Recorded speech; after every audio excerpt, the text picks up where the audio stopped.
que os médicos podem esperar para 2025, Adri? A gente sabe que alguns setores de alguns clientes nossos cresceu no último ano, alguns não cresceu ou diminuiu. Então, o que tu projeta, como é que tu tá enxergando, principalmente no trabalho que tem feito com os teus clientes também, se puder passar um pouquinho desse panorama pra gente.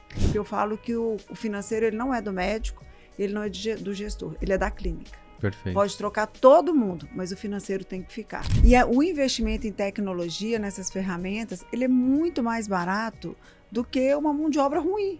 Porque até que você entra, aí você treina, a pessoa sai, você treina de novo, pega a tecnologia, entende, tira dúvida, usa o máximo que ela pode dar. E a gente fala isso há bastante tempo para os nossos clientes de vocês abriram uma clínica de vocês, agora vocês não são mais só médicos, né? Vocês são médicos, como você falou, são empresários, mas como é importante o médico ter essa consciência que muitas vezes é difícil de a gente conseguir com que o cliente entenda de que de fato ele precisa olhar para isso. A partir do momento que você abriu uma clínica, você abriu um CNPJ, você tem empresa, você tem funcionário, o jogo muda. Cada vez mais no mundo que está todo mundo muito bonito na rede social e que está todo mundo com a clínica bonita, o que falta é o olhar para o paciente, é ser médico de novo, é se importar, é poder mandar uma mensagem. Então, quanto mais vínculo a gente consegue criar com o nosso paciente, eu acho que isso, o médico já sai na frente, muito na frente.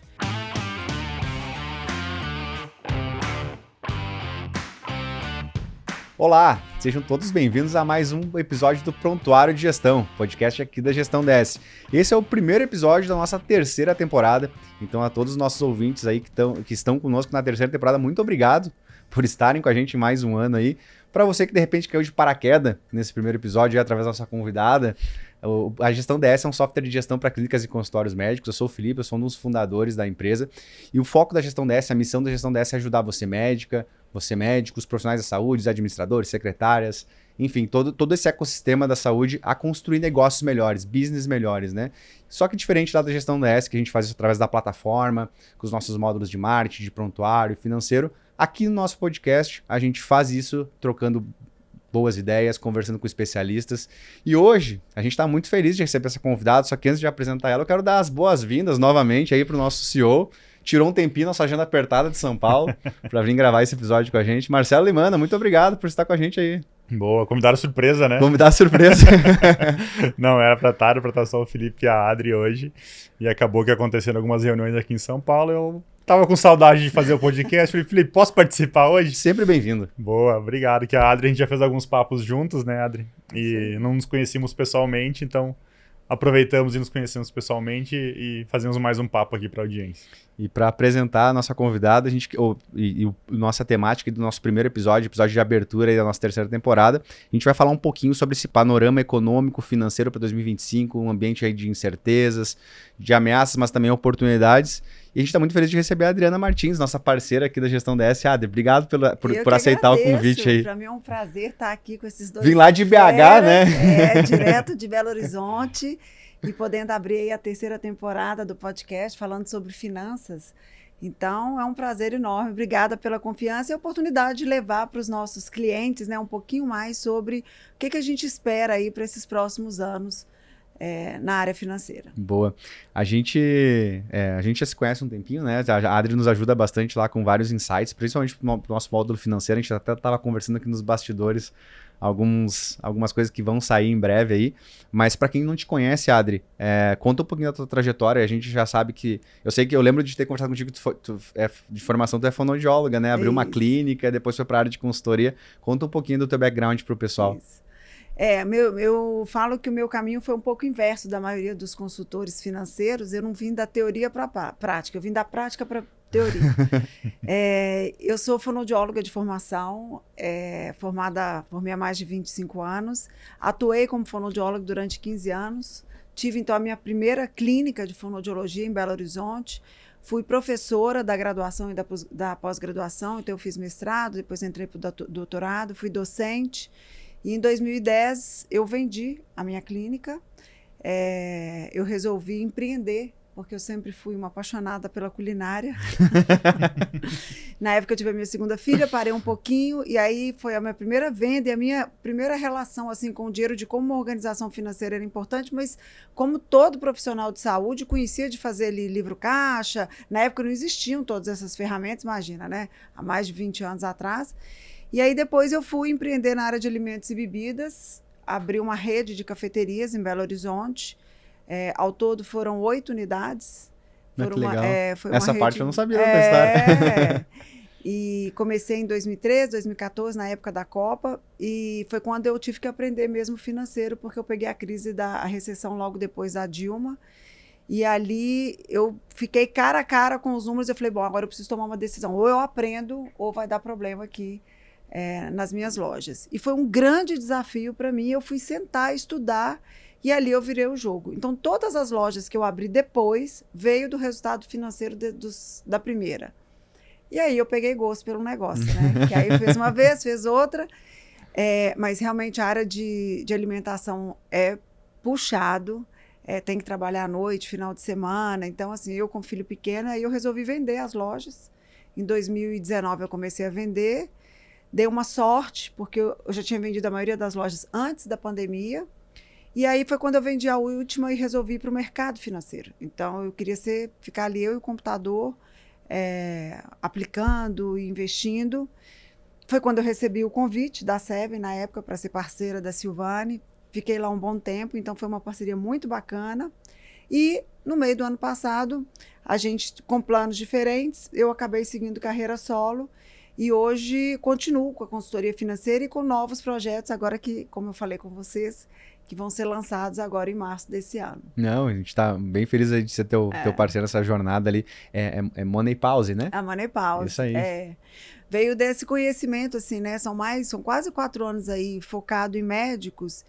E aí o entendimento é que eu vi que o médico precisa ir um pouco além da clínica. Eu preciso falar do médico, porque o médico, ele é médico, ele é empresário, ele é pai, ele é filho, ele é marido, e um dia ele vai envelhecer. Então, a ideia é trazer essa visão 360 graus das finanças para ele, não só a clínica, né? E foi uma necessidade que veio surgindo do próprio cliente. Eu organizava a clínica e ele falava, Adriana, agora e a minha pessoa física? Quem que vai olhar? Aí fui tirar as certificações e tudo. Então, hoje a gente faz o Money Pause, vem com a proposta de fazer um trabalho bem completo. Que legal. Legal. E acho que a ideia hoje desse papo, Adri, é bem isso, é pegar os últimos 4 anos ali bastante focado em clínicas. A gente estava brincando aqui no bastidor, né? Não é que a gente vai prever o futuro, mas conversar um pouquinho de 2025 com os nossos clientes, né? Como a gente tem muitos clientes em comum. E acho que para abrir o nosso papo, eu queria te perguntar isso, assim, o que os médicos podem esperar para 2025, Adri? Qual que é o cenário que eles estão enfrentando, né? A gente vê num cenário macro, uma questão de juros altos, de uma série de mudanças a nível internacional.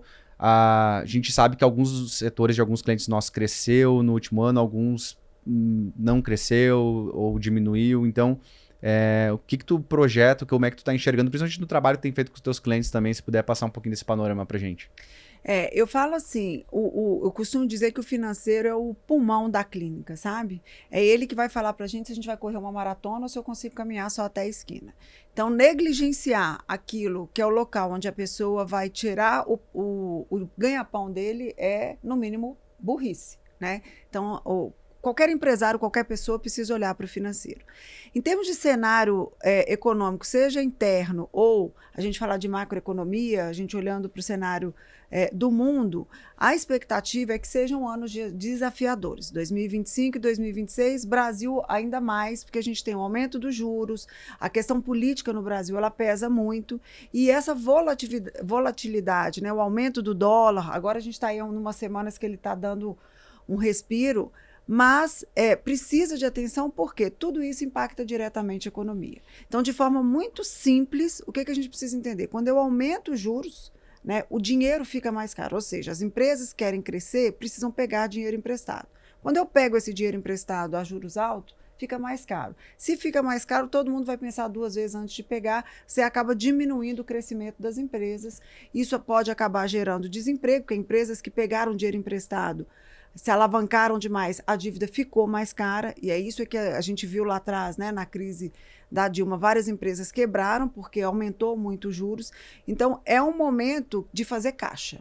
Eu falo que tem que agir com parcimônia, não quer dizer que a gente vai parar, mas precisa entender melhor que crescimento é esse, o que você quer com esse crescimento, se é viável neste momento ou não, e é aquela história, né? Faturamento é ego, lucro é conceito e o que manda é o caixa. Tem que ter dinheiro no caixa. Então, o que eu falaria para os clientes hoje é: olhem para o financeiro, entendam o negócio de vocês e façam caixa. O que é fazer caixa?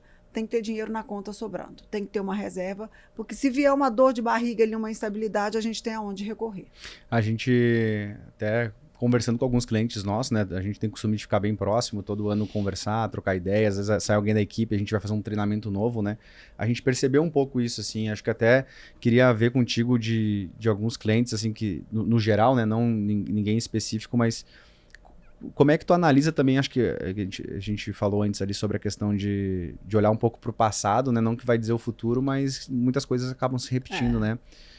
E aí a gente foi normal ter visto com alguns clientes nossos que no geral, a gente percebeu um crescimento do setor, entrando mais, teve mais clínicas no Brasil, teve mais entrantes. A gente, em alguns segmentos específicos, a gente viu que o pessoal falou que cresceu. Em alguns outros, o pessoal falou, cara, parece que eu trabalhei muito mais e ganhei menos, assim. No geral de 2024, Adri, o que tu enxergou, assim? Teve algum segmento específico que se destacou? Foi um crescimento meio parelho? Teve algum segmento que teve um pouco mais de dificuldade, que precisa agora para 2025 olhar com uns melhores olhos, assim? Eu vejo a área da cosmiatria, a gente falar da estética, né, a dermatologia, algumas áreas da cirurgia plástica sofreram um pouco até pela concorrência, que a gente tem hoje profissionais não médicos executando esses procedimentos, e então eles sofreram mais, mas eu também vi áreas crescendo muito. Então, a parte do oftalmo, que trabalha com a cirurgia plástica, né, a blefaloplastia, as cirurgias estéticas, nesse sentido, a parte da nutrologia, cresceu muito também, e algumas clínicas de cirurgia plástica. Então, foi um ano assim, 2024 não foi um ano fácil, mas a gente ainda viu o crescimento de alguns setores. No final do ano passado e agora em janeiro, eu gosto de fazer sempre uma análise com os clientes e definir as metas para o ano seguinte. E toda vez que eu defino a meta, eu olho o histórico para ver o crescimento dos anos anteriores, a gente vê ticket médio e entender o que a gente vai poder esperar para o ano seguinte. E aí foi isso que aconteceu. Muitas clínicas ficaram ali paradinhas, algumas até regrediram um pouco, mas a gente tem cases que cresceram muito. E quem são essas clínicas que cresceram muito? Além da questão da especialidade da área, eram clínicas que estavam muito organizadas e muito a engrenagem funcionando muito bem. Não eram clínicas enormes, não tinham vários profissionais, vários médicos, mas era aquela clínica que o médico sabia o que ele queria, ter uma boa secretária, ter um bom comercial, e aí a clínica ia aumentando o faturamento, mas ia fazendo caixa junto. Então, esse tipo de clínica se deu muito bem em 2024 e é o que eu aposto para os próximos 2 anos. Perfeito. Até eu lembro de ter gravado um episódio ano passado, não lembro se não foi com o Rodrigo, mas era um episódio financeiro que a gente falava muito sobre isso, assim, de vias de crescimento, e por muito tempo a gente sempre fica com uma imagem que para resolver qualquer problema eu tenho que atender mais, né? Atender mais pacientes. Claro que é importante, é uma das vias para o consultório, mas às vezes se olha pouco para a margem, né? E acho que talvez, e eu quero até te perguntar isso, porque talvez um dos desafios desse ano seja essa questão das margens também. Quando a gente estava organizando o roteiro aqui para fazer nosso papo, eu tô há 9 anos na gestão DS, nessa frente de clínicas e consultórios médicos, e eu estava procurando algumas coisas assim, e eu vi um termo sobre inflação médica, e eu até achei, será que não botaram errado no texto? Será que não é inflação média, né? E não, existe uma inflação médica que geralmente os insumos na área médica cresce mais do que a própria inflação, né? E eu acho que esse é um dos grandes desafios pensando nisso, na precificação, né? Não sei se tu tem alguns insights pro pessoal, principalmente, que é uma dúvida normal, quando a gente tá lá no financeiro, o pessoal vem, o que o outro médico cobra? Como é que ele cobra tal coisa? E aí, quando não se tem um bom controle de custos, né? Geralmente tu faz errado e a tua margem vai lá embaixo, né? O que tu vê em frente a esse desafio que o pessoal vai ter aí em 2025? O lucro da empresa, o resultado, vem da precificação certa. Ponto. Não existe. Porque é ela que vai falar se vai deixar dinheiro ou não vai. Então, eu posso faturar 100 mil e vender um produto que me dá 10% de lucro, vai sobrar 10 mil. Se eu vender 100 mil de um procedimento ou de um serviço que me dá 30% de lucro, o faturamento é o mesmo, mas o que sobrou no final foi mais. Então, a primeira coisa é precificar bem. Para precificar bem, eu preciso saber quais são os meus números. Por isso que o financeiro ele é a base. Se eu não sei qual que é a minha alíquota média de imposto, se eu não sei quanto que eu estou pagando de taxa de cartão de crédito, quanto que é a mão de obra dos parceiros que estão ali, dos não médicos que me ajudam, se eu não sei qual é a minha hora-sala ou a minha despesa operacional, que tem formas diferentes da gente calcular isso, eu não consigo saber qual que é a minha margem. E aí o que a pessoa faz? Ela copia o preço, o famoso Ctrl+C, Ctrl+V, né? Ela faz ali uma comparação com os colegas. Se ele está cobrando 2 mil nesse procedimento, ele cobra 2 mil, mas o custo de um não é o custo do outro. E aí é isso que você fala, ele trabalha, vende, e parece que está sobrando menos dinheiro. Então, a primeira coisa, não tem jeito, tem que parar e precificar. E para parar e precificar certo, tem que fazer o financeiro, tem que ter os números organizados. E como é a terceira vez que você fala sobre isso, assim, Adriana, o quanto é importante olhar para a pessoa que está atrás do negócio, para o médico em si, né? Porque é a terceira vez que você fala que ele tem que estar bem organizado, tem que olhar para a clínica dele como um negócio, e a gente fala isso há bastante tempo para os nossos clientes vocês abriram uma clínica de vocês, agora vocês não são mais só médicos, né? Vocês são médicos, como você falou, são empresários, são pais, são filhos, são irmãos, são maridos, e enfim, né? Mas como é importante o médico ter essa consciência que muitas vezes é difícil de a gente conseguir com que o cliente entenda de que de fato ele precisa olhar para isso, porque quando ele para e coloca do lado, poxa, se eu parar 1 hora aqui para fazer esse planejamento e eu atender 1 hora, às vezes eu atender 1 hora ou fazer uma cirurgia de 1, 2 horas, eu vou ganhar 15, 20, 30 mil reais. E se eu parar 1 hora para planejar, teoricamente eu não ganhei nada, mas na verdade é uma armadilha imensa. Exatamente. Que ele cai e aí ele é engolido pela operação da clínica dele. Pelo imediatismo daquilo. Exatamente. E não consegue pensar na estratégia, parar um tempinho para, a gente fala muito na empresa, né, afiar o machado antes de sair cortando a árvore, para ganhar lá na frente. Então, o quanto é importante, né, de fato, e aí eu acho que também, emendar uma pergunta aqui, desculpa se eu estou fugindo do tema, Felipe. Claro que não. Mas como que a gente faz para que esse médico tenha essa consciência, né? Porque às vezes a gente fala de um lado, fala de um outro, e a gente sabe, a gente é empresário, você é empresário, você sabe que isso faz diferença. E a gente fala e às vezes eles não conseguem entender isso e botar na cabeça e parar para usar um bom software, pensar na estratégia, pensar na precificação, não cair em armadilha, né? E para que deixar de pensar nesse imediatismo poxa, vamos parar, vamos pensar, vamos planejar, para de fato entender que tem um negócio na mão. Eu falo que talvez o meu grande diferencial como consultor é porque eu já estive no lugar que eles estão. Eu sei o sofrimento, é desesperador. É muita coisa ao mesmo tempo agora, sabe? É uma exigência em cima de quem empreende que só quem faz sabe o que é isso. Então, aquela história, você precisa parar e às vezes não tem jeito, mas tem que fazer. Sim. Não existe outra opção. E quando a gente fala de ferramentas, de tudo que vocês fazem, né, que a gente traz para o médico, é para tentar tornar este momento um pouco mais fácil, mas precisa ser feito. A pergunta que eu sempre falo para eles, quando eu começo qualquer consultoria, principalmente quando ele quer definir uma estratégia ou crescer, eu costumo falar assim, quem que é você na fila do pão? O que você quer para você? Porque eu vou falar de uma pessoa. Não adianta ele abrir a clínica porque fulano ou ciclano cresceu e eu vou crescer, porque isso vai ter um tempo, chega uma hora, isso não faz sentido para ele e vai dar problema. Então, a primeira coisa que eu procuro entender é o que é a pessoa que está ali comigo. O que é sucesso para aquela pessoa? Exatamente. Eu ter uma vida mais tranquila, Exatamente. ou eu quero ter um grande negócio. É isso. Porque aí o tamanho, ele vai me dar o termômetro para saber como é que eu vou. Quando ele começa a fazer essas perguntas e começa a gente mostrar para ele as implicações que isso tem, fica um pouco mais fácil ele entender o desprendimento que ele vai ter que ter para acompanhar a gestão, a famosa gestão que todo mundo fala, né? Então, o que eu tenho trabalhado com os meus clientes é isso. Eu entendo quem eles são, desenho um planejamento alinhado com aquilo e estou sempre de tempos puxando ele para aquilo que eles me falaram lá atrás para fazer sentido. Sim. Porque é isso, a partir do momento que você abriu uma clínica, você abriu um CNPJ, você tem empresa, você tem funcionário, o jogo muda. Não gosto disso? Tá tudo bem. Então vamos ser parceiro de outra clínica e entender que a gente está ganhando um pouco menos, porque eu estou jogando a responsabilidade para outro. Alguém está fazendo esse papel. Exatamente. Exatamente. E agora falando de 24, né, e é um movimento que a gente viu acontecer bastante no software, né, porque a gente acompanha ali o número de usuários novos criados na clínica, o número de usuários retirados da clínica, e a gente percebeu um movimento muito grande, bem essa diferença, né, de cenários, assim, de um lado algumas clínicas pequenas fechando, mas de outro lado, clínicas colocando muitos usuários novos, que no nosso caso são novos médicos atendendo.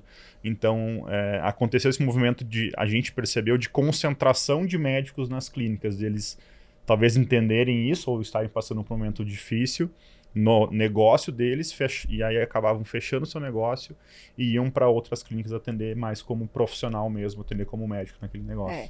Tem acontecido muito. E aí, por isso que eu me apaixonei pelos números, porque eu detestava. Mas hoje não faço nada, minha vida mudou depois disso. Quando eu tenho uma clínica que tem outros médicos trabalhando como parceiros, a grande aflição dos médicos que são os proprietários da clínica é que seja muito transparente a relação entre o médico parceiro. E muitas vezes eles acabam abrindo mão de um percentual que seria da clínica, porque o outro médico ele não entende os custos e as despesas que a clínica tem. Então, a primeira coisa que eu falo com eles vamos fazer uma reunião e vamos mostrar os números. Porque para o dono da clínica ter alguém ali dentro, ele tem que ganhar alguma coisa, senão não justifica. Né? Porque, afinal de contas, quem vai comprar tecnologia nova é ele, quem tem que reformar a clínica é ele, se tiver um problema trabalhista é ele, um problema tributário e fiscal, enfim. Então, ele tem que ser remunerado por isso, ele está correndo risco. Que remuneração é essa? Então, a gente mostra isso e, normalmente, quando eu entro mostrando aí a precificação e o que sobra, o médico parceiro entende. E eu acho que hoje a gente está falando mais sobre a questão do financeiro e dos custos. O próprio médico que aceita ser parceiro, ele já entendeu que fala assim, olha, essa gestão não é para mim, prefiro ter a tranquilidade de chegar uma hora, fechar minha agenda, e se tem funcionário ou não tem. Então, é por isso que eu gosto de quanto mais clareza a gente traz para as pessoas, para os médicos, eu acho que eles exercem a profissão de forma mais tranquila e completa. Né? Menos sofrida, porque a gestão muitas vezes ela é sofrida, né?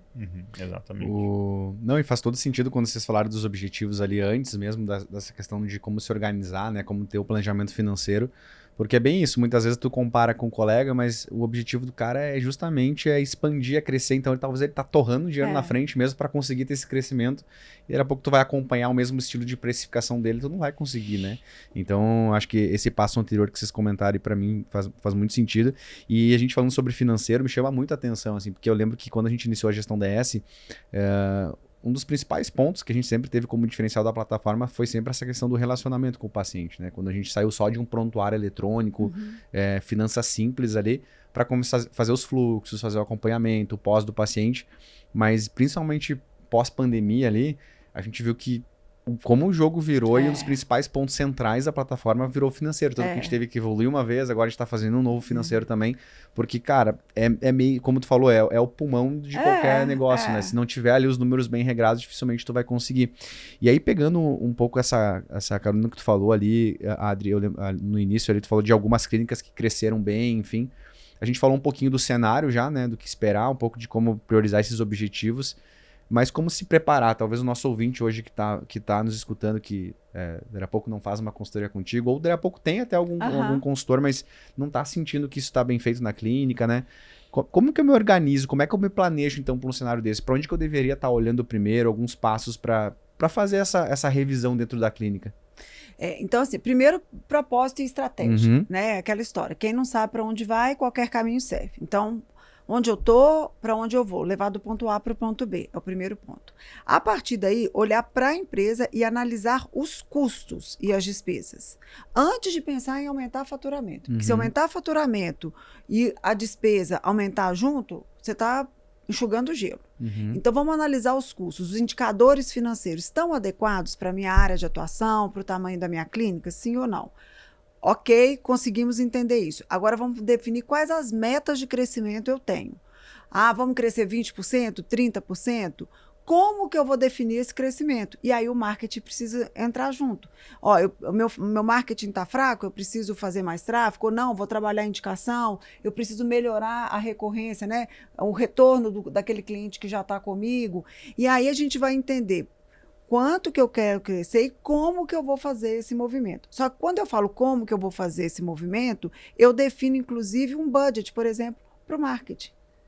Então, 2 mil, 3 mil, 4 mil, porque a gente sabe, empresa nenhuma hoje consegue vender se não tiver um valor separado para trabalhar a parte do marketing. Gostem ou não, a realidade é essa. Então, como se organizar? Né? Primeiro entendendo a empresa, depois os números, adequando os indicadores financeiros, definindo as metas que sejam reais, dado a realidade da empresa, da clínica e do cenário macroeconômico. Né? Então, a gente já sabe que vão ser anos de crescimento um pouco menores, mas quem não cresce, né, automaticamente já está morrendo. Então, como você falou, a inflação nessa área ela é alta. Então, não adianta achar que é só IPCA e pronto, não. É maior. Isso aí é história para boi dormir. A gente sabe que é muito maior que isso. Então, qual a inflação daquele período? Porque quando eu reajusto a minha precificação pela inflação, eu estou simplesmente mantendo o meu poder de compra. Eu não aumentei preço. Eu não estou perdendo. E aí, definir que tipo de protocolo você vai fazer que vai oferecer mais para o seu cliente. Uma coisa que eu tenho avisado muito a eles. O cliente, quando ele vai na clínica, normalmente ele quer consumir seu produto, mas às vezes ele não pode. Não pode porque ele não vai pagar de 4 vezes, ele não consegue pagar um fixo, à vista. Então, você poder oferecer formas de parcelamento maiores facilita para o paciente poder comprar aquele serviço, aquele produto que você está oferecendo. Então, política comercial é importante. Perfeito. E aí, falando de política comercial, também acho que é muito importante cuidar para não cair na armadilha do fluxo de caixa, né? É isso. Que tu deve falar, né? Mas agora, acho que, como tu citou esse tema, eu acho que é importante a gente falar para quem está nos ouvindo também, porque às vezes você cai nessa armadilha de parcelar demais, e aí você não paga o seu fornecedor à vista, e aí para receber você recebe em 12, e quando vê você não está com um faturamento muito bom, tendo um lucro no DRE ali muito bom, e você olha para o caixa está negativo. O que está acontecendo? Quebra vendendo, né? Exatamente. Então, eu falo, o que me fez crescer nas minhas empresas e poder falar que hoje foi entender fluxo de caixa, realizado e projetado. Se você não tem um cenário, se você não tem um fluxo para olhar para frente, para saber como é que está a sua empresa daqui a 60 dias, você não tem dado. Você vai àquela história, tira da PF, joga na PJ e mistura. Tem que ter fluxo de caixa. Por isso, quando eu começo a consultoria, tem gente que fala, ai, que saco. Vai ficar falando de conciliação. Mas é isso, porque a hora que isso está pronto, eu faço o que a pessoa quiser.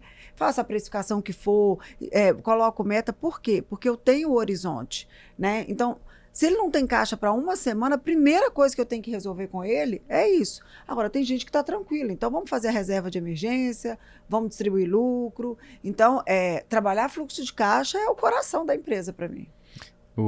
Depois eu quero entrar um pouquinho nessas... Porque eu até estava pensando aqui, né, ia brincar contigo, que tu falou que tu sempre foi apaixonado por culinária, né? Talvez um pouquinho dessa parte das finanças, quando faz bem certinho, tem uma regrinha aqui. Só que aí, como é engraçado que as pessoas não seguem isso. É isso que é impressionante. Aí depois eu quero entrar nessas armadilhas, até uma delas que vocês já trouxeram aí ao tempo, a questão do fluxo de caixa, que eu vejo que é uma coisa que o pessoal erra bastante no consultório.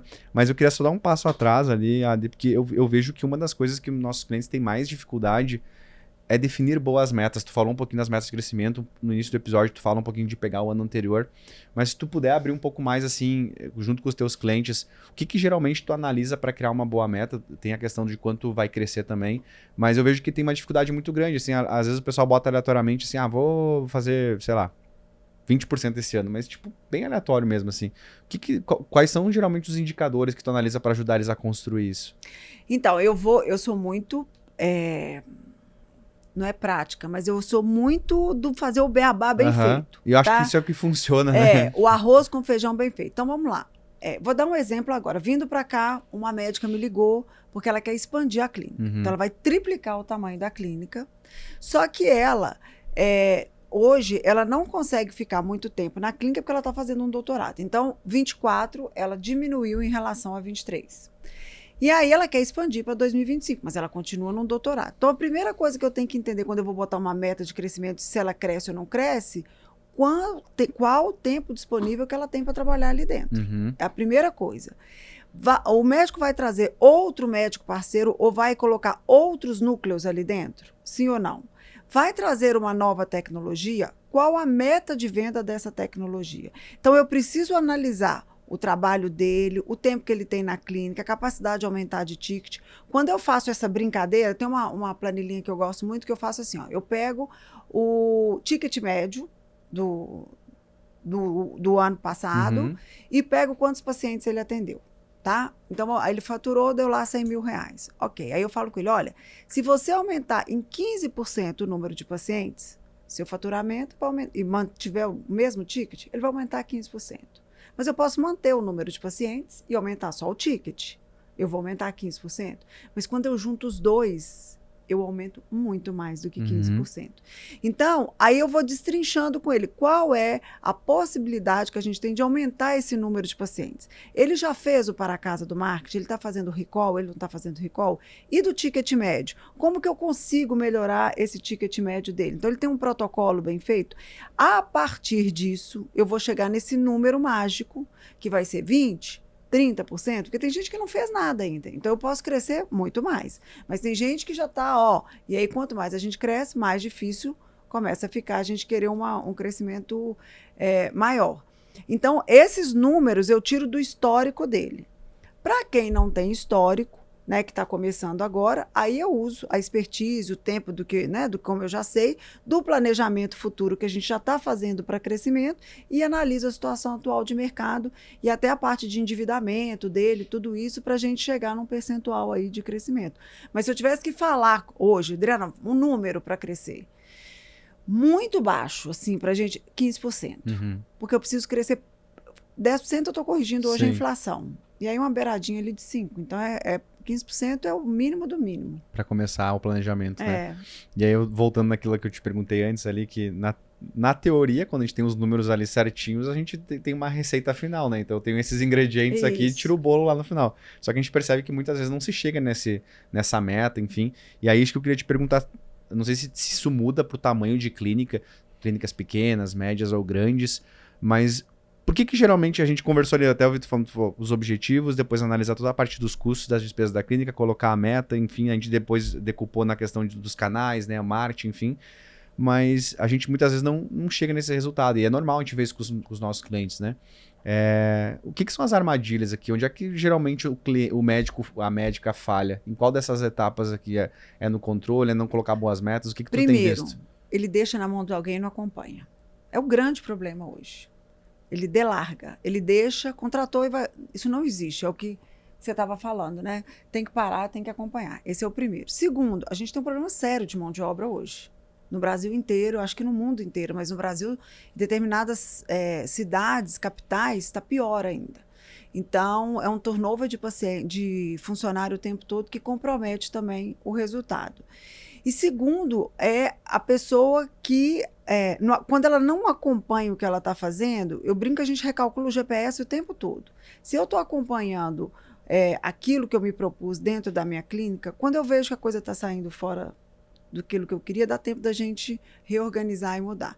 Quando isso não é feito, quando ele vai deixar para olhar lá no final, aí o caldo já entornou, não tem muito o que fazer. Então, eu acho que hoje o grande problema, os pontos, né, que fazem com que a gente não atinja a meta, tirando aí o que a gente chama de cisne negro, uma pandemia, um evento, mas seria o não acompanhamento por parte do médico e a parte de pessoas hoje que eu acho que é complicado. E talvez a parte de investimento hoje em tecnologias e ferramentas, sistemas. Então, se eu não tenho muita gente, se eu estou com dificuldade de pessoas, eu preciso investir em tecnologia, sistemas, ferramentas. Adriana, é caro. Caro é aquilo que a gente paga e não usa. Exato. Então, pronto. Agora, quando eu tenho um sistema todo integrado, que dá o relatório que você precisa, e dali você toma a decisão, até para um consultor entrar. Porque quando eu entro numa clínica que já está organizada, ele não precisa contratar outra consultoria. Quando ele quer fazer uma reunião comigo e definir meta do ano seguinte, está pronto. Agora, quem não tem nada, vai catar aquele monte de planilha, não vai entender os números, vai deixar na mão de uma outra pessoa, que normalmente é uma secretária que já mudou pela terceira vez, que também não vai saber, e aí o crescimento não acontece. Esse acompanhamento do financeiro, ele é chato, né? Ele é chato. Ele é chato. Não é sexy, né? Não é. Vou parar pra fazer aqui, vou fechar todo o caixa. dia você tem que ir lá e ver o lançamento, ver o que foi feito, conferir se tá certinho com a conta do banco. Mas quando você vê um histórico de 1, 2, 3, 4, 5 anos, todo feito certinho, não tem erro, né? Deixa eu te falar, é libertador. Exatamente. A palavra de quem consegue entender a veia de um financeiro é uma liberdade que você tem porque você escolhe. O financeiro dá isso pra gente. O que eu quero ser, quando eu quero ser e como eu quero ser. Então, por isso que eu falo que hoje, a pessoa que lá atrás chorava para fazer fluxo de caixa, mas que eu me dispus a isso, hoje, se eu tiver que dar um conselho que seja, aprenda financeiro, porque muda a vida sua, da família, é muito legal. Como essa parte do acompanhamento, e assim, não acho que, até para os nossos ouvintes, os médicos não ficarem, putz, é só a gente que não sabe fazer. Cara, é natural para qualquer empreendedor. Vocês são empreendedores também. Acho que a gente fala isso pelas próprias experiências nossas empreendendo, sendo empresários. Essa parte do acompanhamento é geralmente um calcanhar, né? Seja por pessoa, seja por, às vezes, tu não tá fazendo aquelas rotinas, aqueles rituais necessários, né? E aí, isso até eu queria te perguntar, Adri, porque como tu atende muitos clientes, são mais de 4 anos aí acompanhando os médicos, eu sei que é difícil, né? A gente falou, cara, não pode delargar, mas ao mesmo tempo, abrindo lá nosso papo, a gente falou desses papéis que o médico tem, né? Ele tem o papel do avatar do médico, do empresário. Isso. Então, hoje, por exemplo, na gestão 10 por muito tempo, o Marcelo ficava devoto ao financeiro, né? Passava tudo por ele. Hoje a gente tem outra pessoa no time também. Mas sempre tem que ter esse olhar junto ali. Só que a gente sabe que ele também, o foco dele tá muito em atender os pacientes e tal. Como equilibrar essas duas coisas? Ou pelo menos que rituais esse médico deveria ter para não delargar e manter esse acompanhamento em dia? Eu vou te falar que essa também foi uma dor minha com os médicos, porque durante muito tempo, vários clientes, eu chegava, entrava como consultora, treinava a equipe, e aí passava alguns meses, o médico falava, ela foi embora. E não fazia sentido começar a consultoria toda de novo, né?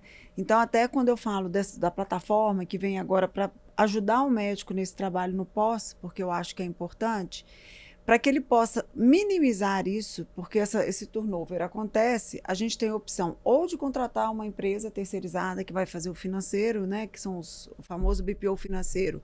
Mas ao contrário de que muita gente pensa, BPO financeiro não é uma consultoria e BPO financeiro também erra. Então tem que ter o acompanhamento. E quando ele entra no processo comigo, por exemplo, e ele participa da consultoria, ele não opera o dia a dia ali, de alimentar a ferramenta, mas ele entende todo o processo, como funciona. Então, quando tem essa mudança do gestor, fica mais fácil para a gente recuperar esse tempo perdido. Agora, no dia a dia, ele precisa criar estratégias e cada médico vai achar a sua para poder acompanhar. Então, que seja parar 1 hora por semana e fazer a reunião, ou tem gente que fala assim, Adriana, todo dia eu peço print de quanto que está no sistema e bato com meus extratos bancários. Ela tem que me mandar o relatório de fechamento para eu saber se está certo. O importante é que o colaborador, ele perceba que o médico acompanha, que ele cobra e que aqueles dados são importantes. E aí isso passa a entrar na rotina. Quando nem o médico se importa com aquilo que ele está fazendo. É muito importante o médico entender esse papel de gestor do time também, né? Eu vou relatar algo que eu escutei como paciente, né? Eu estive numa consulta e aí o médico me relatou, falou que as secretárias ele não estava satisfeito, que já fizeram inúmeros treinamentos com gente de fora. E eu perguntei para ele, tá, mas vocês fazem acompanhamento com ela? Alguém de vocês senta para conversar com ela semanalmente? Ah, não, mas no meu tempo eu não posso parar para isso. Então é isso, né? Se você não parar para você estar em cima e acaba virando um cachorro sem dono, né? Então a secretária tem que saber que tem um chefe que o médico vai estar olhando para isso, porque se nem o médico está olhando para isso, que é o mais interessado, ela não vai olhar. Aí vai trocar a equipe, e aí ele não vai pagar o treinamento de novo, vai querer que uma passe para outra. Então tem que ele acompanhar, ele saber o que está acontecendo e ele ter esses rituais. A gente fala muito, né, para os clientes de ter esses rituais. A gente tem, né, sagrado desde que a gente começou a empresa, toda semana, todo líder e liderado devem conversar, acompanhar como é que estão as métricas, e o mesmo se aplica para o médico, né? Então tem que tirar esse tempo, mas a minha agenda é muito lotada. É compromisso como se fosse um paciente ali. Você não vai faltar com o paciente. Por que você respeita mais o paciente e menos você de ter esse compromisso? E é isso que eu falo. E o negócio é seu, é de onde você tira o ganha-pão. Isso é sagrado. Se você vai fazer uma viagem com a família, eu até gravei outro dia um vídeo falando sobre isso. Você pega, vai para o aeroporto, compra passagem, pega a primeira lugar que tiver e vai e reserva. Não, você para, você olha o lugar, você escolhe o hotel, faz tudo. Agora, o financeiro da sua clínica, que é de onde você tira o seu dinheiro, você deixa. Não tem sentido. E a gente sempre brinca, né, que a gestão e principalmente o financeiro o médico ele é tão acostumado quando tu vai lá tá com algum problema, a primeira coisa que ele te faz é pedir exames, né? Pra ver querendo os teus indicadores.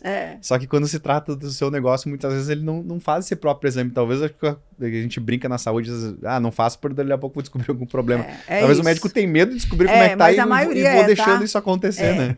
Porque é aquela história. Eu sou do tipo assim, eu prefiro saber, mas ter o diagnóstico e a gente saber o que fazer, do que ficar... Então... Muitos, quando começarem a mexer, abrir a caixa de Pandora ali das finanças, talvez eles vão acabar vendo coisas que eles não gostariam. Mas isso é ótimo, porque agora a gente já sabe o problema. Então, a gente vai buscar as ferramentas corretas para poder corrigir. E é muito engraçado, porque não tem um que começa comigo que não fala assim, Adriana, eu devo ser a clínica mais bagunçada que você já fez. O pessoal já vem se desculpando, né? E isso é normal, eu passei por isso, todo mundo que vai empreender passa por isso, porque a gente começa qualquer negócio fazendo o que a gente gosta. Não é fazendo financeiro, né? Nem gestão de pessoas ou marketing. Claro que tem gente que tem dom para isso, mas a maioria não. Eu gostava de cozinhar, fui abrir um restaurante, gostava de ser fono, então é uma dor comum para todo mundo. A gente vem falando, acho que não só desse governo, mas desde o governo anterior, um pouquinho dessa questão de que se fala no mercado do back to basics, né? De olhar para as coisas que realmente sempre fizeram os negócios perdurar, o que funciona. Cara, tu conseguir ter eficiência operacional, aos poucos tu conseguir ter um pouco fontes de receitas e tu não pode deixar de dar uma boa experiência para o teu cliente, né? Então, coisas que sempre funcionou para empresas que são centenárias, né? E até uma coisa que me chamou a atenção durante o nosso papo, não sei quanto tu pode falar disso, Adri, mas geralmente em momentos quando a gente tem esse cenário, fica muito naquela inércia, né? Então não vou fazer nada agora. E aí até me chamou a atenção porque tu falou desse caso dessa cliente que tá querendo expandir num momento que, na teoria, as pessoas não querem fazer esses movimentos. Dá para expandir em momentos como esse, porque também em momentos de crise moram oportunidades, eu né? sou suspeita para falar. Outra vez eu gravei um podcast e falei assim, eu adoro crise. Você sabe por quê? Porque se você veio... É aquela história. Na crise, quem fez caixa, compra tudo muito barato. Exato. Negocia muito bem. Você negocia aluguel, carência. Acaba que tem muitos profissionais bons que perderam o emprego, então a gente consegue contratar melhor. Então, a crise ela é ruim, entre aspas, para quem ficou vendido na história. Mas para quem está vem planejando, é uma super oportunidade. No próprio mercado financeiro, gente. Quando as ações caem, é a hora que a gente compra e vai fazer dinheiro. O pessoal está esperando, agora tô esperando subir agora, mas nunca vai acertar o ponto. Não tem jeito. Então, assim, eu acho que crise sim é um momento de crescimento, é hora que a gente separa ali o joio do trigo, quem é bom no jogo mesmo fica e dá conta, não é fácil, mas vai se diferenciar pela organização, pelo melhor atendimento ao paciente, porque quando está com muito dinheiro no mercado, foi o que aconteceu com as grandes empresas, as unicórnios aí. Era dinheiro barato, então a gente viu um monte de startup crescendo, mas não necessariamente eram empresas sólidas. E aí, é o que acontece quando o mercado está aquecido. É ótimo, porque o dinheiro entra muito fácil. Mas são nesses momentos de crise que a gente consolida o nosso negócio. Porque se a gente passa por um momento de crise, depois é correr para o abraço, fica fácil. Então, eu gosto de crise, assim, nesse sentido eu gosto. Pra gente é bem parecido o cenário, né? A gente, em tempos de crise, é quando a gente tem mais procura dos clientes, porque a nossa proposta de valor como software é olhar para a gestão e ajudar os clientes a gerarem mais faturamento em cima da própria base que eles têm. Então, quando está em crise, quando está em baixa, eu preciso olhar para o meu negócio e buscar soluções, e aí a gente, né, é encontrado pelos clientes. Quando está tudo muito bem, às vezes parece que eu não preciso olhar para isso aqui, eu estou gerando faturamento, estou atendendo, né, tá girando grana aqui. Mas se preparasse no momento que está tudo bem, conseguiria, como você falou, fazer um caixa bom para aproveitar no momento de crise, né, e depois fazer mais dinheiro ainda, né? Então... E é muito legal entender esse financeiro, porque assim, as clínicas, às vezes, que já têm uma certa organização, o médico tem um bom faturamento, mas que não olhavam para o financeiro e procuram porque querem crescer. Do mesmo jeito que tem gente que falta dinheiro no caixa, tem muita gente que deixa muito dinheiro na empresa porque não tem noção, fica com medo de faltar e perde a oportunidade de investir. Então, eu posso dar aqui N exemplos de médicos que a gente começou organizou, definiu uma retirada para eles e que hoje, e eu não estou falando de clínica milionária não, tá? Estou falando de clínica que fatura aí, sei lá, 200, 300 mil por mês. E que o médico hoje tem uma retirada para ele, um salário de 40 mil por mês, mas todo mês ele tira 50, 60 mil para investimento. Então ele já está pensando no futuro dele lá na frente.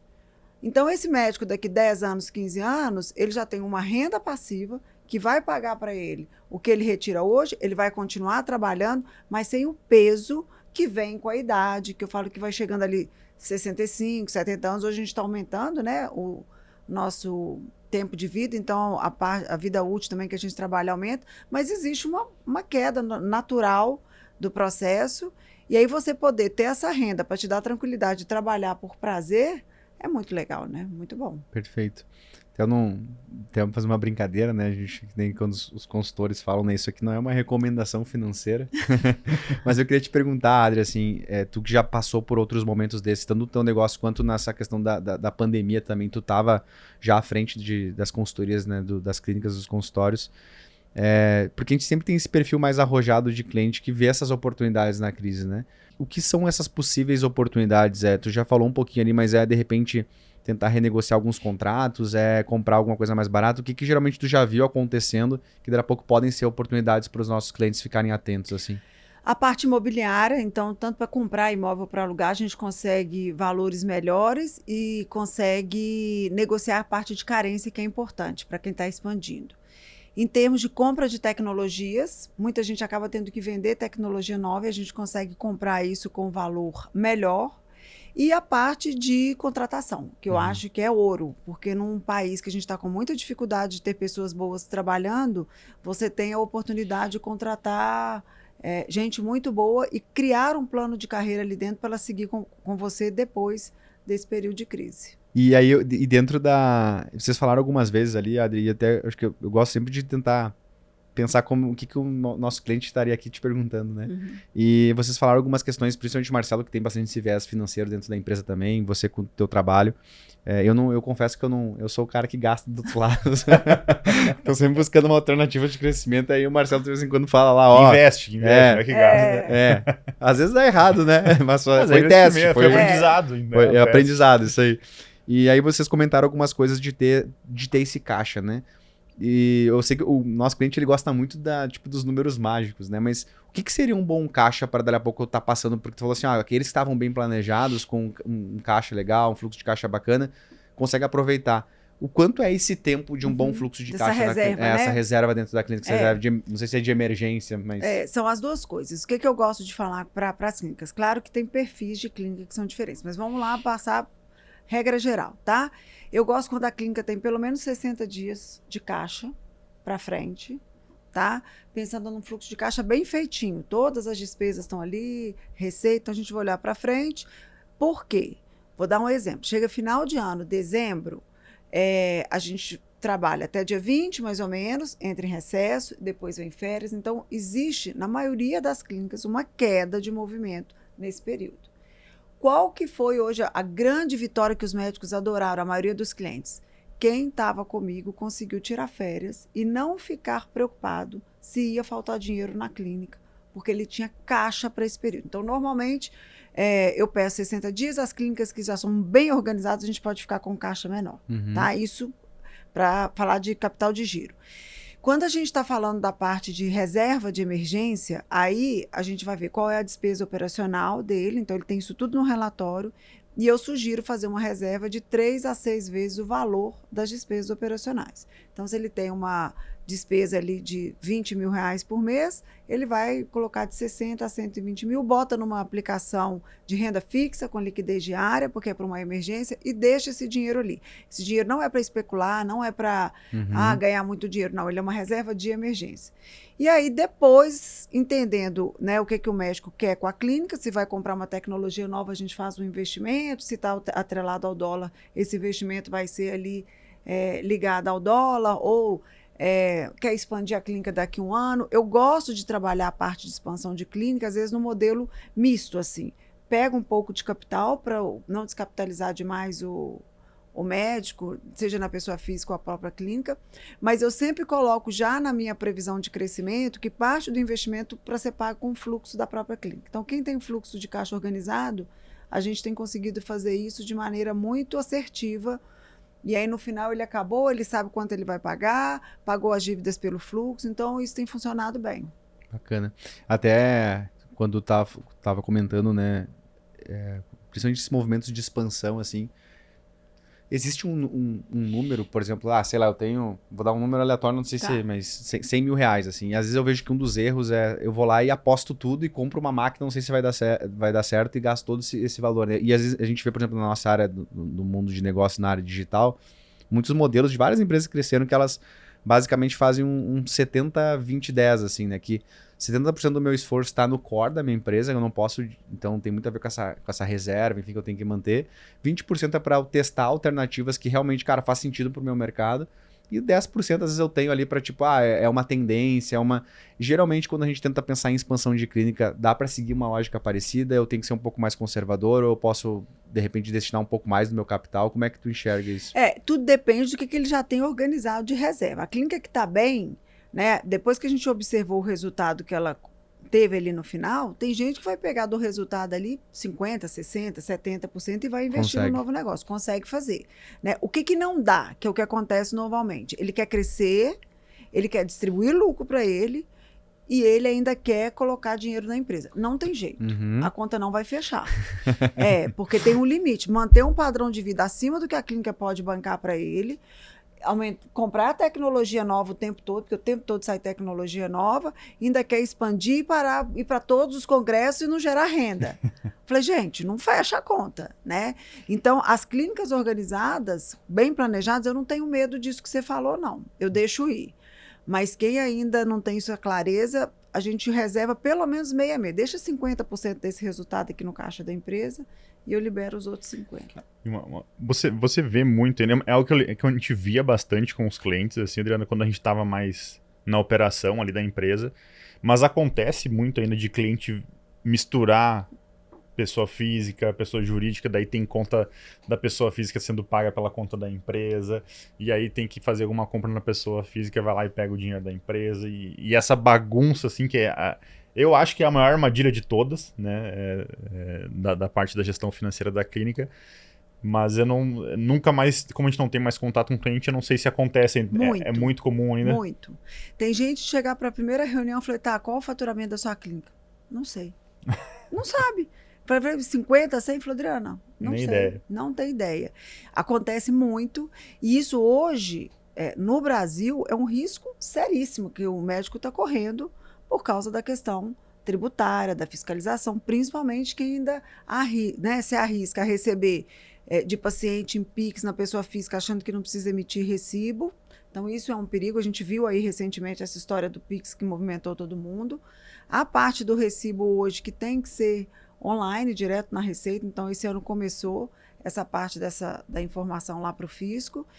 E ele precisa entender o seguinte, a empresa é dele, mas a empresa é uma coisa e ele é outra. E para isso, eu gosto sempre de definir uma retirada, que a gente chama ali de mão de obra, que é a produtividade do médico, a partir do que ele produz na clínica, ele tem um percentual que ele vai levar para casa, vai para a conta dele, ele vai gastar. Ele vai ter que aí fazer o planejamento financeiro pessoal dele em cima disso que a clínica dá conta de pagar de salário.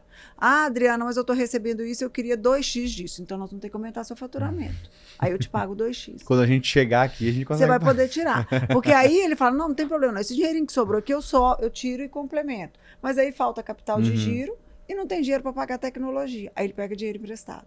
Quando vocês estavam falando ali, até me lembrei, tu vai te lembrar também na aula do G4 que a gente teve lá, que eles mostravam um triângulo, assim, né? Não lembro se era exatamente com essas palavras, mas, por exemplo, assim, se tu quer ter crescimento e margem, tu tem que abrir mão de controle, né? Se tu quer ter margem e controle, tu vai ter que abrir mão de crescimento. Então, não fecha a conta ali quando a gente pensa, né? Não fecha. Então, quando ele entende esse jogo, fica mais fácil dele poder escolher o que ele quer. E aí a gente definir a estratégia certa. Senão ele está fazendo o que todo mundo está fazendo. E o que todo mundo faz nem sempre é o melhor para a gente, né? Perfeito. E a gente está indo já para a nossa parte final, mas eu queria deixar uma enquete para o nosso público. Se você tem um planejamento financeiro principalmente se acompanha o seu planejamento financeiro. Deixa aí pra gente nos comentários, na votação aí do Spotify, pra gente saber como é que tá o teu controle. E indo pra parte final, Adri, a gente falou dessa questão do back to basics, né? De focar bem em conseguir aumentar ali as receitas do teu consultório, ter uma eficiência operacional. Acho que esses dois temas a gente falou bastante. E tem um que mas sem a gente perder essa experiência do nosso cliente, né? Tem como a gente trabalhar isso, porque a gente já conversou lá atrás, que vai ser um ano mais desafiador, uma inflação médica que eu não conhecia, que é maior do que o normal, então, de certa forma, vai aumentar os nossos custos operacionais também. E, ao mesmo tempo, eu tenho cada vez um paciente que sabe mais bem informado e que, dali a pouco, geralmente, a gente vai lá e eu vejo normal, assim, os médicos vão lá e acabam cortando alguma coisa sei lá, até o cafezinho, alguma coisa assim, do consultório, e acaba gerando uma experiência menos legal assim, pro paciente. Tem como a gente equilibrar ou alguma coisa a gente vai acabar abrindo mão no final? Como é que a gente cuida para não, no fim, isso não pesar no meu paciente, né? Porque você tá falando ali, aumentar o ticket médio, né? Enfim, mas dali a pouco quem acaba estourando lá atrás no nosso consumidor, que é o nosso paciente, né? Como é que a gente consegue equilibrar tudo isso? Olha só, a pessoa que começa a cortar cafezinho, ela tem um problema sério financeiro. Se chegou a cortar cafezinho e biscoitinho, vamos olhar para dentro primeiro. Eu acho que talvez a grande experiência do paciente hoje esteja do médico voltar a ser médico e olhar para o paciente. Uhum. Eu acho que a clínica bonita, o bom atendimento de telefone e recepção, isso é condição, porque ninguém espera mais. Então, isso é ponto. Entrou, tem que ter ali um bom SDR, uma boa recepção. Mas eu acho que hoje, cada vez mais no mundo que está todo mundo muito bonito na rede social e que está todo mundo com a clínica bonita, o que falta é o olhar para o paciente, é ser médico de novo, é se importar, é poder mandar uma mensagem. Então, quanto mais vínculo a gente consegue criar com o nosso paciente, eu acho que isso o médico já sai na frente, muito na frente. Agora, em relação a custos, eu acho que quem gerencia bem o financeiro, ele não vai cortar esses detalhes da experiência do cliente, porque não é isso que vai fazer a diferença. O que vai fazer a diferença é o desperdício na hora da compra de insumos que vendem porque comprou demais. O que vai fazer a diferença é ele que fez um endividamento de uma tecnologia que não vai gerar retorno para ele. Então, se ele consegue olhar para isso primeiro, ele vai manter a experiência do cliente no dia a dia com um ambiente agradável, né, com aqueles amenities, aqueles brindes que fazem parte do jogo. E, principalmente, ele vai ter muito mais tempo para olhar para o paciente dele com qualidade. Porque eu acho que hoje, no mundo que a gente tem acesso a tudo, falta as pessoas olharem para a gente de verdade. Eu acho que essa é a grande sacada. Perfeito. Até a gente, claro que a gente é suspeito para falar, né? Mas acho que também é muito momento que... É por isso que a tecnologia está do teu lado, né? Não são coisas que são... uma cancela a outra. A gente ter mais automação, ter mais tecnologia no consultório não significa que a gente vai ser menos humano com o paciente. Pelo contrário, né? A gente, por exemplo, agora já está na fase final, inclusive talvez quando você estiver escutando esse episódio já vai estar usando, mas ferramentas como a própria inteligência artificial que faz a transcrição, cara, isso na verdade te dá mais foco para tu estar conversando com o teu paciente, sem estar digitando, isso já está transcrevendo para ti. A gente vê como experiências da própria gestão DS. O pessoal às vezes fala assim, mas eu vou perder como é que é a palavra que eles usam bastante? A pessoalidade, a humanização. E a gente vê que é justamente pelo contrário, tu perde quando tu não manda nada. Exatamente. E aí, tipo, eu vou perder, mas ninguém manda nada. Até trazer o paciente pra clínica, fez um monte de coisa lá, respondeu na hora, respondeu rápido. Aí depois o paciente começa a te pedir, eu tô com dúvida, tô com tal coisa, tô com um problema. Vira a segunda opção, eu tô atendendo melhor aqueles que estão chegando, sabe? Então, a gente vê com a própria ferramenta, né? De tu conseguir automatizar, cara, tem que lembrar de uma mensagem 6 meses depois, vai lá e faz pra médica, faz pro médico, né? Então, a gente vê que, na verdade, momentos também muitas vezes de crise, tu conseguir ter essas automatizações para te dar a escala, vão te facilitar e, consequentemente, não vai precisar cortar, né? Pelo contrário, vão te continuar mantendo essa experiência com o teu paciente, né? E o investimento em tecnologia nessas ferramentas, ele é muito mais barato do que uma mão de obra ruim. Uhum. Porque até que você entra, aí você treina, a pessoa sai, você treina de novo. Então, a primeira coisa, tem que perder o medo. Pega a tecnologia, entende, tira dúvida, usa o máximo que ela pode dar. Você sabe disso, acho que a experiência que vocês trazem para o cliente, e por isso que eu estou aqui hoje, como parceira de vocês, porque eu confio e essa entrega que vem para os clientes depois faz muita diferença e é uma ferramenta que facilita a vida deles, que tem os números que eu preciso para eu ajudar no financeiro. Então, quando a gente começa a amarrar isso tudo, a gente só tem a ganhar, o médico e o paciente. A gente tem escutado, eu tenho escutado, eu estou bem à frente desse produto novo que a gente lançou, que é o ChatDesk, que a gente falou que vai te mostrar depois, né, Adri? Mas onde a gente automatiza o que é repetitivo. Isso. Então, uma confirmação de agenda, que é uma mensagem com o nome do paciente, qual a hora para o paciente confirmar ou não, uma mensagem de pós que é mais padronizada. Mas quando o paciente interage com essa mensagem, nossa orientação para o cliente entra na conversa e conversa você com o paciente, você, a secretária ou quem é responsável pelo atendimento, para manter essa humanização. Mas não quer dizer que por eu automatizar o que é repetitivo, eu vou perder isso, justamente o contrário, que é o que o Felipe falou. Eu vou ter mais tempo para dedicar... Para conversar melhor com a porque eu não vou pessoa estar perdendo tempo em fazer uma tarefa repetitiva, copia, porque acaba sendo um copia e cola de uma mensagem, que eu só estou perdendo tempo, então uma máquina pode fazer por mim. Então deixa lá o ChatDesk fazer isso, e até a gente escutou relato de clientes sobre isso, que agora a secretária tem mais tempo para dedicar para quem chegou na recepção, para conversar, para quem está ligando, para quem está de fato interagindo no WhatsApp, né, tendo dúvida.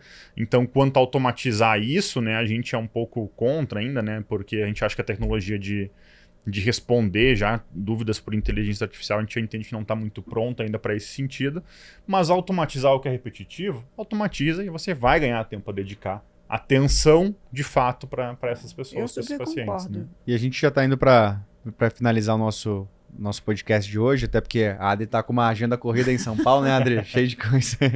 E antes de a gente passar para a parte final, que eu vou te explicar um pouquinho o que a gente faz no fim aqui, Adri, eu só queria deixar um recadinho que o pessoal me cobra aqui, me cobrou no ponto, se não esqueço, de não deixar de seguir a Gestão DS nas nossas redes sociais, aí, @GestãoDS, @Prontuário Podcast. Os nossos cortes, a gente tem uma série de episódios lá, a gente está abrindo a 3ª temporada, mas se você está nos conhecendo hoje, volta ali um pouquinho, tem episódios muito bacanas que são atemporais, então uma série de coisas que a gente conversa aqui sobre marketing, vendas, crescimento, enfim, coisas que você vai poder aplicar. Muito do que a gente está conversando no episódio de hoje se complementa com os episódios anteriores, então tô num momento mais de ter que olhar para os meus custos. Tem episódio sobre precificação, tô no momento, cara, quero ser um pouco mais ousado, vejo que desse cenário que a Adri comentou hoje, eu tenho esse espaço para crescimento, a gente tem episódios sobre growth, sobre planejamento, então olha lá os nossos episódios antigos, tenho certeza absoluta que vai poder te ajudar. E para a gente ir para a nossa parte final, Adri, a gente sempre no final aqui do nosso podcast, o nome do nosso podcast é Prontuário de Gestão, porque assim como os médicos, né, eles fazem todo o prontuário, e no final geralmente tu sai de uma consulta com uma prescrição. Então, às vezes, tem vários problemas que tu quer arrumar, né? Mas a gente tem que começar por um, né? Então, geralmente, assim, eu vou ter essas indicações aqui, mas isso aqui é obrigatório, eu tenho que fazer. E a gente sempre pede pro nosso convidado, né? Que agora é o momento de tira o terno, né? Coloca o jaleco do médico para poder prescrever aí para os nossos ouvintes qual que é a tua prescrição, pensando muito nesse cenário que a gente comentou de 2025, as tendências, as oportunidades, as ameaças. O que o médico deveria estar olhando primeiro? Sai daqui agora do episódio, não agora, né? Espera terminar e tem que aplicar no seu negócio. Sentar do lado da secretária dele, fazer uma lista, olhar para o financeiro, anotar os custos e começar a fazer o para casa bem feito. Colocar a mão na massa, é prática. E a partir dali desenhar o que falta para ele melhorar. Estou usando meu sistema da maneira certa? Estou conseguindo fazer um bom fluxo? Como é que está a minha precificação? Eu não estou entendendo nada. Não, isso aqui é um gasto, é um custo, é uma despesa? Primeira coisa, olhar para o financeiro dele, para a clínica dele e ver onde que estão essas informações e se ele tem essas informações. Porque sem isso, não adianta contratar consultoria, não adianta contratar ferramenta, porque é dinheiro jogado fora. Ele precisa entrar no processo. Então, esse é o primeiro para casa que ele precisa. O restante vai vindo em sequência. Perfeito. E tu, meu senhor, que faz tempo que tu não dá prescrição nenhuma aí. Tem alguma prescrição? Tu que também está à frente dessa parte financeira aí, tem alguma prescrição para dar para os nossos ouvintes? Acho que a da Adriana é ouro, né? É o básico, é o arroz e feijão bem feito ali, então acho que a dela é a melhor, mas eu reforço essa questão de conscientização, assim, porque a partir do momento que o médico se conscientiza que ele é um empresário, que ele tem esse papel dentro da clínica dele, ou ele aceita, né, e trabalha para alguém que é empresário, mas talvez fazer uma análise, né, entender se de fato você quer isso para sua vida, você quer ser empresário, quer ser dono de uma empresa que é a clínica que você trabalha, por mais que seja você e a sua secretária, ou só você, isso né, assim, mesmo que não tenha uma secretária, você ainda é um empresário e tem que gerir um negócio. Então, acho que é essa conscientização, né, parar, pensar se de fato é isso que quer, mas seguir o que você falou e acho que, né, conhecer o trabalho da Adri aí, porque realmente é um trabalho fantástico, a gente escuta muito bem falar muito bem dos clientes aqui também. Seriam minhas Mas é um trabalho a 4 mãos, né? Exato. Não adianta, eu não faço nada sozinho, então é por isso que eu falei. Enquanto ele não entende o que ele realmente precisa, não adianta consultoria, não adianta ferramenta. Então, primeiro é ele. E aí depois a gente entra para ajudar. Boa, perfeito. Boa. Você, Felipe, qual a sua prescrição? Ultimamente eu nem tava dando mais prescrição, sabia? Agora que eu tô aqui, tu vai ter que dar. Eu acho que o que me marcou bastante do papo de hoje com a Adri, acho que uma das coisas que a gente falou, assim, que eu acho que é esse acompanhamento que eu vejo que falta muito, sabe? Às vezes a gente escuta um episódio que nem o de hoje, percebe que tem uma série de coisas erradas, né? A médica vai lá e realmente não tô fazendo, vai lá, senta. E aquela motivação logo do início, a gente vai lá, início de ano, né? Você geralmente, agora o pessoal tá escutando depois do carnaval esse episódio, que é quando o ano começa, vai ser tudo diferente. Escutei o episódio logo depois, né? Escutei o episódio do Prontuário Podcast, vou sentar, vou começar a fazer. Aí geralmente dá 2, 3 meses, são aquelas. Igual quando a gente faz as metas e objetivos no final do ano, né? O primeiro quarto ali a gente até tá mais um pouco em cima, aí já não tá chegando, aí já não começa a monitorar muito, aí a metade do ano já largou de mão e vai seguindo, né? Então eu acho que se eu pudesse dar uma prescrição é criar esses rituais de acompanhamento. Para mim, esse eu acho que é o grande diferencial. E acho que o grande ponto do nosso episódio de hoje também, assim, agora eu me empolguei, já vou dar 2 já, né? Mas acho que é mais tem guardado, se não tá dando nos últimos, né? Agora já pode fazer umas 5. A gente tá falando muito de... Claro que aqui é nosso papel muito de tentar entender, daqui a pouco, até eu brinquei com a Adri, né? Daqui a pouco no final do ano a gente pode fazer um react aí daquele nosso episódio, o que aconteceu ou não aconteceu, né? Mas eu acho que também, eu acredito muito nisso, sabe, Adri? Eu acho que momentos de crise são momentos que tem muita oportunidade, onde a gente geralmente vê que os players crescem, enfim. Então, também acho. Acho que a pior coisa que tu pode fazer, assim, quando tu tá nesse cenário que tu acredita que pode ser uma crise, enfim, é ficar parado, sabe? Acho que de tudo a inércia é o pior, sabe? Você vai ser engolido. É a hora que a gente arregaça as mangas. E eu adoro desafio. Aí a gente fala, nó! Exato. Como diz os mineiros, né? Nu!